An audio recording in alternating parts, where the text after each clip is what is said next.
কঙ্কাল, রবীন্দ্রনাথ ঠাকুরের লেখা গল্প।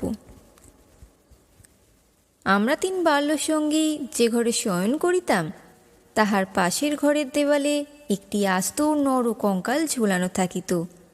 রাত্রে বাতাসে তাহার হাড়গুলা খটখট শব্দ করিয়া নড়িত। দিনের বেলায় আমাদিগকে সেই হাড় নাড়িতে হইত। আমরা তখন পণ্ডিত মহাশয়ের নিকট মেঘনাদ বধ কাব্য এবং ক্যাম্বেল স্কুলের এক ছাত্রের কাছে অস্থিবিদ্যা পড়িতাম।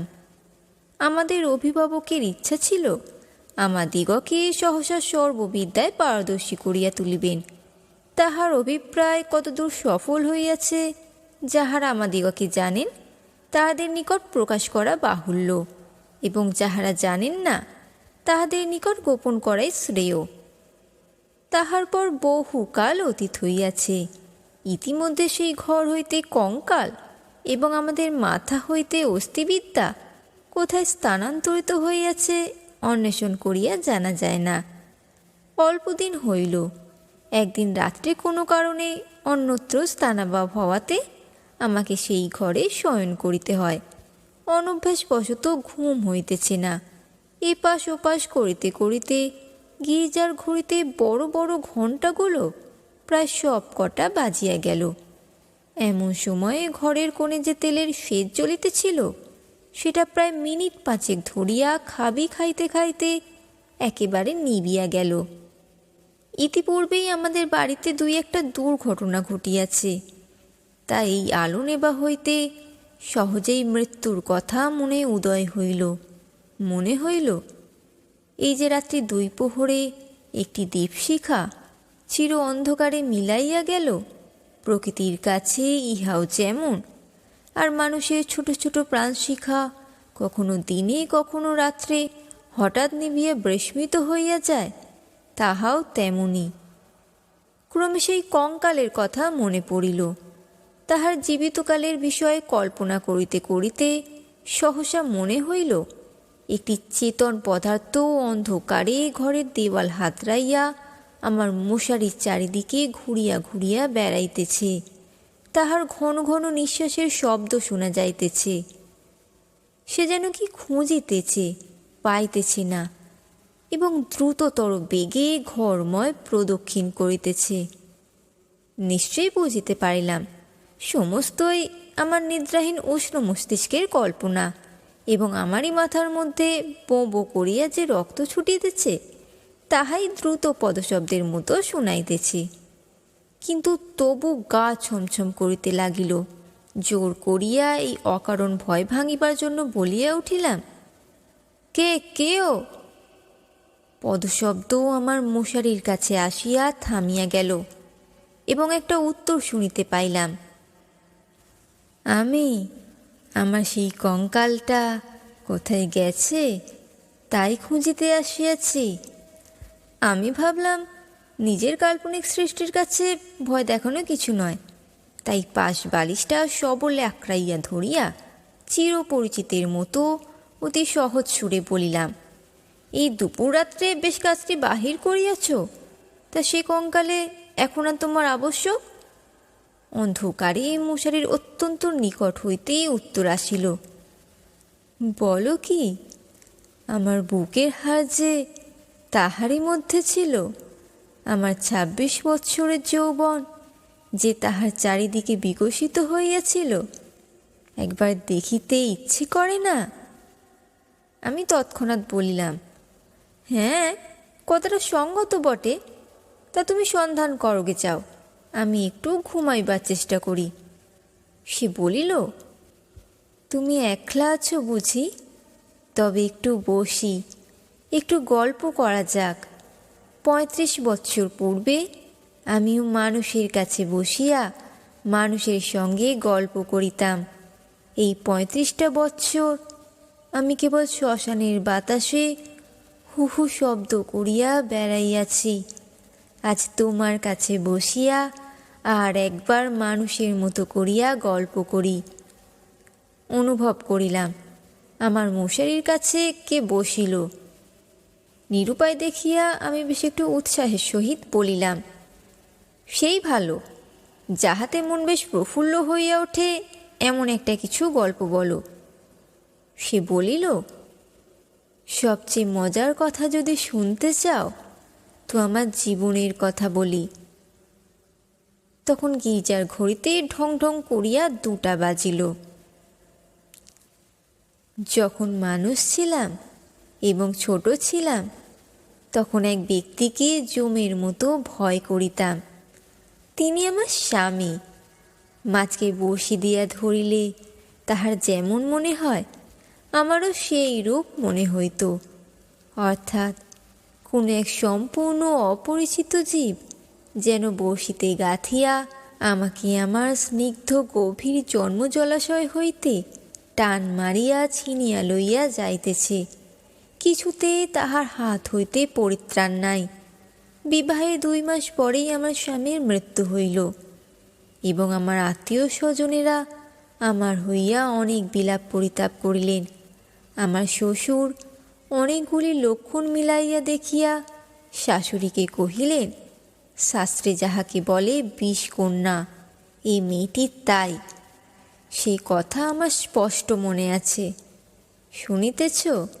কেমন লাগিতেছে? আমি বলিলাম, বেশ, গল্পের আরম্ভটি বেশ মজার। তবে শোনো। আনন্দে বাপের বাড়ি ফিরিয়া আসিলাম। ক্রমে বয়স বাড়িতে লাগিল।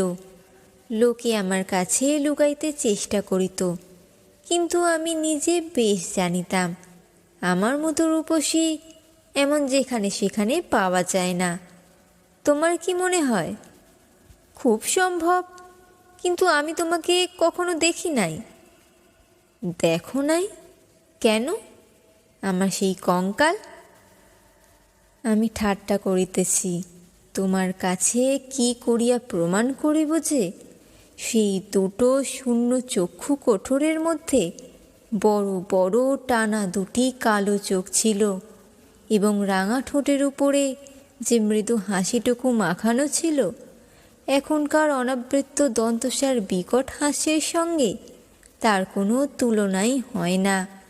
এবং সেই কয়খানা দীর্ঘ শুষ্ক অস্থিখণ্ডের উপর এত লালিত্য, এত লাবণ্য, যৌবনের এত কঠিন কোমল নিটল পরিপূর্ণতা প্রতিদিন প্রস্ফুটিত হইয়া উঠিতেছিল, তোমাকে তাহা বলিতে গেলে হাসি পায় এবং রাগও ধরে। আমার সেই শরীর হইতে যে অস্থিবিদ্যা শেখা যাইতে পারে তাহা তখনকার বড় বড় ডাক্তারেরাও বিশ্বাস করিত না। আমি জানি একজন ডাক্তার তাহার কোনো বিশেষ বন্ধুর কাছে আমাকে কনক চাপা বলিয়াছিলেন। তাহার অর্থ এই, পৃথিবীর আর সকল মনুষ্যই অস্থিবিদ্যা এবং শরীরতত্ত্বের দৃষ্টান্তস্থল ছিল, কেবল আমি সৌন্দর্যরূপী ফুলের মতো ছিলাম। কনক চাপার মধ্যে কি একটা কঙ্কাল আছে? আমি যখন চলিতাম তখন আপনি বুঝিতে পারিতাম যে এক খণ্ড হীরা নড়াইলে তাহার চারিদিক হইতে যেমন আলো ঝকমক করিয়া ওঠে, আমার দেহের প্রত্যেক গতিতে তেমনি সৌন্দর্যের ভঙ্গি নানা স্বাভাবিক হিল্লোলে চারিদিকে ভাঙিয়া পড়িত। আমি মাঝে মাঝে অনেকক্ষণ ধরিয়া নিজের হাত 2খানি নিজে দেখিতাম। পৃথিবীর সমস্ত উদ্ধত পৌরুষের মুখে রাশ লাগাইয়া মধুরভাবে বাগাইয়া ধরিতে পারে এমন 2খানি হাত। সুভদ্রা যখন অর্জুনকে লইয়া দৃপ্ত ভঙ্গিতে আপনার বিজয়রথ বিস্মিত 3 লোকের মধ্য দিয়া চালাইয়া লইয়া গিয়াছিলেন, তাহার বোধ করি এইরূপ 2খানি অস্তুল সুডল বাহু, আরক্ত করতল এবং লাবণ্য শিখার মতো অঙ্গুলি ছিল। কিন্তু আমার সেই নির্লজ্জ নিরাভরণ চিরবৃদ্ধ কঙ্কাল তোমার কাছে আমার নামে মিথ্যা সাক্ষ্য দিয়াছে। আমি তখন নিরুপায় নিরুত্তর ছিলাম। এই জন্য পৃথিবীর সবচেয়ে তোমার উপর আমার বেশি রাগ। ইচ্ছা করে আমার সেই 16 বৎসরের জীবন্ত যৌনতাপে উত্তপ্ত আরক্তিম রূপখানি একবার তোমার চোখের সামনে দাঁড় করাই, বহুকালের মতো তোমার 2 চোখে নিদ্রা ছুটাইয়া দিক, তোমার অস্থিবিদ্যাকে অস্থির করিয়া দেশ ছাড়া করি, আমি বলিলাম, তোমার গা যদি থাকিত তো গা ছুঁইয়া বলিতাম, সে বিদ্যার লেশমাত্র আমার মাথায় নাই। আর তোমার সেই ভুবনমোহন পূর্ণ যৌবনের রূপ রজনীর অন্ধকার পটের উপরে জাজল্যমান হইয়া ফুটিয়া উঠিয়াছে, আর অধিক বলিতে হইবে না। আমার কেহ সঙ্গিনী ছিল না। দাদা প্রতিজ্ঞা করিয়াছিলেন বিবাহ করিবেন না। অন্তঃপুরে আমি একা, বাগানের গাছতলায় আমি একা বসিয়া ভাবিতাম, সমস্ত পৃথিবী আমাকেই ভালোবাসিতেছে, সমস্ত তারা আমাকেই নিরীক্ষণ করিতেছে। বাতাস ছল করিয়া বারবার দীর্ঘ নিঃশ্বাসে পাশ দিয়া চলিয়া যাইতেছে, এবং যে তৃণাসনে পা দুটি মেলিয়া বসিয়া আছি, তাহার যদি চেতনা থাকিত তবে সে পুনর্বার অচেতন হইয়া যাইত। পৃথিবীর সমস্ত যুবা পুরুষ ওই তৃণপুঞ্জরূপে দল বাঁধিয়া নিস্তব্ধে আমার চরণবর্তী হইয়া দাঁড়াইয়াছে, এইরূপ আমি কল্পনা করিতাম। হৃদয়ে অকারণে কেমন বেদনা অনুভব হইত। দাদার বন্ধু শশীশেখর যখন মেডিকেল কলেজ হইতে পাশ হইয়া আসিলেন, তখন তিনিই আমাদের বাড়ির ডাক্তার হইলেন। আমি তাহাকে পূর্বে আড়াল হইতেই অনেকবার দেখিয়াছি। দাদা অত্যন্ত অদ্ভুত লোক ছিলেন। পৃথিবীটাকে যেন ভালো করিয়া চোখ মেলিয়া দেখিতেন না। সংসারটা যেন তাহার পেয়ে যথেষ্ট ফাঁকা নয়, এই জন্য সরিয়া সরিয়া একেবারে প্রান্তে গিয়া আশ্রয় লইয়াছেন। তাহার বন্ধুর মধ্যে এক শশীশেখর। এই জন্য বাহিরের যুবকদের মধ্যে আমি এই শশীশেখরকেই সর্বদা দেখিতাম।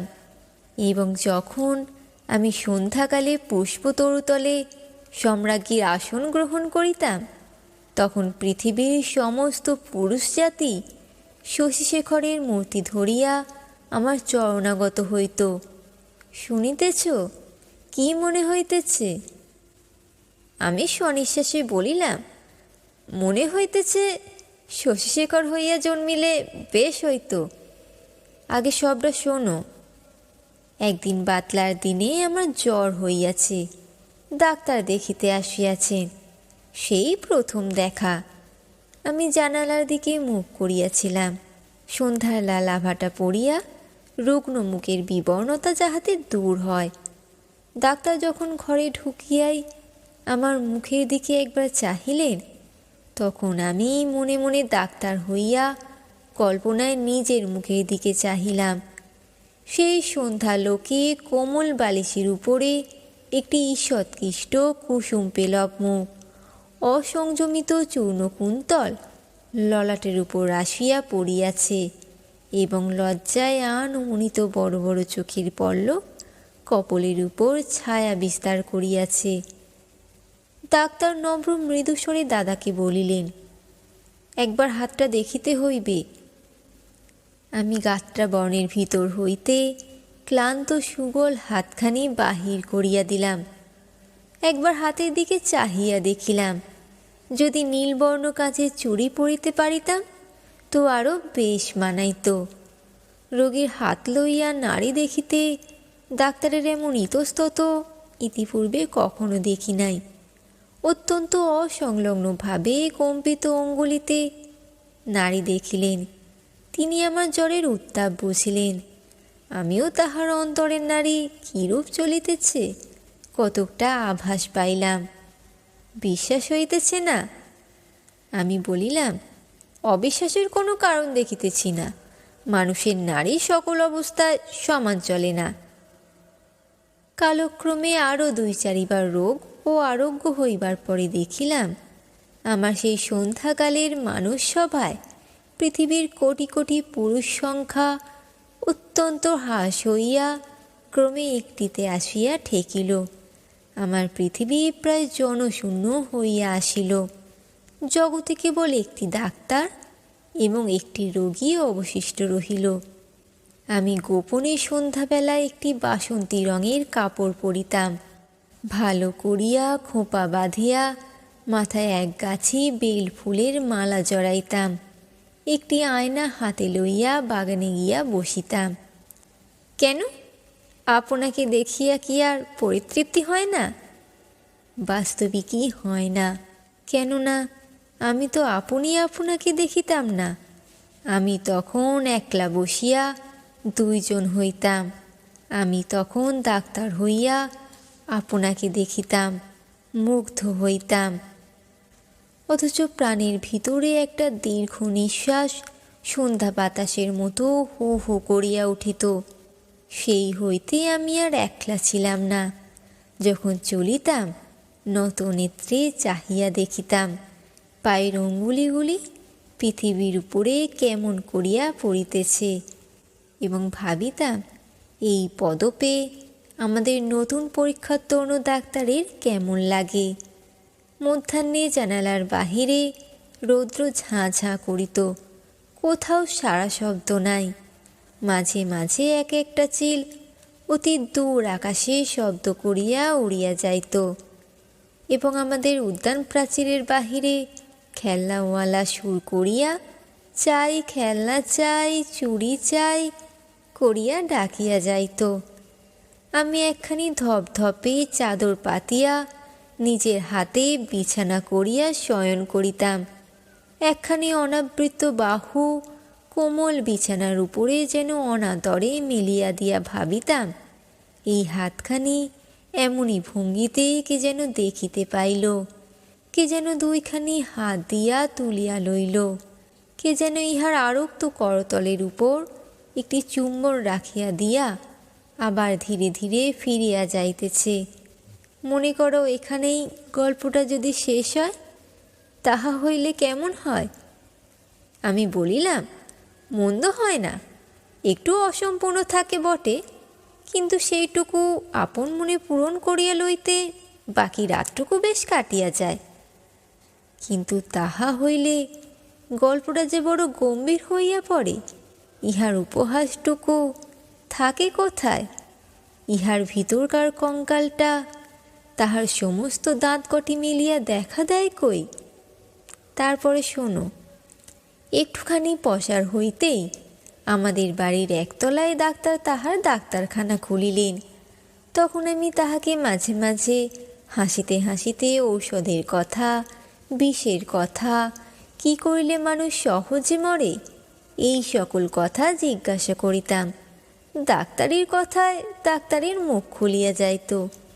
শুনিয়া শুনিয়া মৃত্যু যেন পরিচিত ঘরের লোকের মতো হইয়া গেল। ভালোবাসা এবং মরণ, কেবল এই দুটোকেই পৃথিবীময় দেখিলাম। আমার গল্প প্রায় শেষ হইয়া আসিয়াছে, আর বড় বাকি নাই। আমি মৃদুস্বরে বলিলাম, রাত্রিও প্রায় শেষ হইয়া আসিল। কিছুদিন হইতে দেখিলাম ডাক্তারবাবু বড় অন্যমনস্ক, এবং আমার কাছে যেন ভারী অপ্রতিভ। একদিন দেখিলাম তিনি কিছু বেশি রকম সাজসজ্জা করিয়া দাদার কাছে তাহার জুড়ি গাড়ি ধার লইলেন, রাত্রে কোথায় যাইবেন। আমি আর থাকিতে পারিলাম না, দাদার কাছে গিয়া নানা কথার পর জিজ্ঞাসা করিলাম, হ্যাঁ দাদা, ডাক্তারবাবু আর জুড়ি গাড়ি লইয়া কোথায় যাইতেছেন? সংক্ষেপে দাদা বলিলেন, মরিতে। আমি বলিলাম, সত্য করিয়া বলো না। তিনি পূর্বাপেক্ষা কিঞ্চিৎ খোলসা করিয়া বলিলেন, বিবাহ করিতে। আমি বলিলাম, সত্য নাকি? বলিয়া অনেক হাসিতে লাগিলাম। অল্পে অল্পে শুনিলাম এই বিবাহে ডাক্তার 12,000 টাকা পাইবেন। কিন্তু আমার কাছে এ সংবাদ গোপন করিয়া আমাকে অপমান করিবার তাৎপর্য কি? আমি কি তাহার পায়ে ধরিয়া বলিয়াছিলাম যে এমন কাজ করিলে আমি বুক ফাটিয়া মরিব? পুরুষদের বিশ্বাস করিবার জো নাই। পৃথিবীতে আমি একটিমাত্র পুরুষ দেখিয়াছি, এবং এক মুহূর্তে সমস্ত জ্ঞান লাভ করিয়াছি। ডাক্তার রোগী দেখিয়া সন্ধ্যার পূর্বে ঘরে আসিলে আমি প্রচুর পরিমাণে হাসিতে হাসিতে বলিলাম, কি ডাক্তার মহাশয়, আজ নাকি আপনার বিবাহ? আমার প্রফুল্লতা দেখিয়া ডাক্তার যে কেবল অপ্রতিভ হইলেন তাহা নহে, ভারী বিমর্ষ হইয়া গেলেন। জিজ্ঞাসা করিলাম, বাজনা বাদ্য কিছু নাই যে? শুনিয়া তিনি ঈষৎ একটু নিঃশ্বাস ফেলিয়া বলিলেন, বিবাহ ব্যাপারটা কি এতই আনন্দের? শুনিয়া আমি হাসিয়া অস্থির হইয়া গেলাম। এমন কথাও তো কোথাও শুনি নাই। আমি বলিলাম, সে হইবে না, বাজনা চাই, আলো চাই। দাদাকে এমনই ব্যস্ত করিয়া তুলিলাম যে দাদা তখনই রীতিমতো উৎসবের আয়োজনে প্রবৃত্ত হইলেন। আমি কেবলই গল্প করিতে লাগিলাম। বধূ ঘরে আসিলে কি হইবে, কি করিব জিজ্ঞাসা করিলাম। আচ্ছা ডাক্তার মহাশয়, তখনও কি আপনি রোগীর নাড়ি টিপিয়া বেড়াইবেন?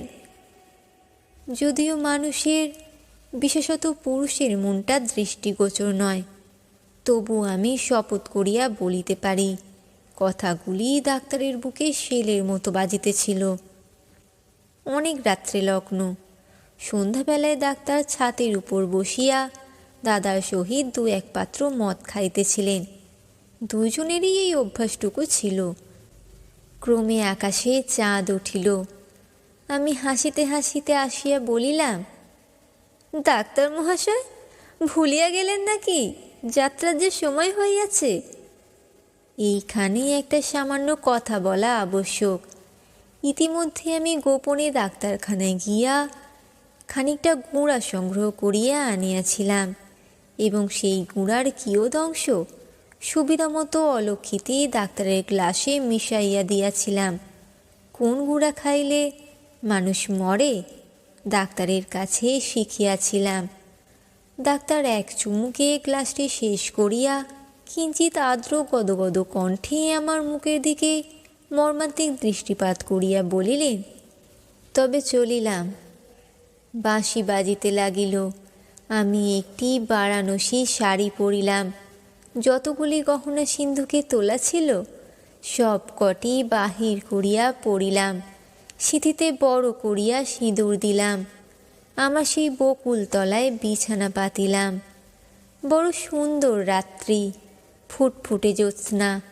সুপ্ত জগতের ক্লান্তি হরণ করিয়া দক্ষিণে বাতাস বহিতেছে। জুঁই আর পেল ফুলের গন্ধে সমস্ত বাগান আমোদ করিয়াছে।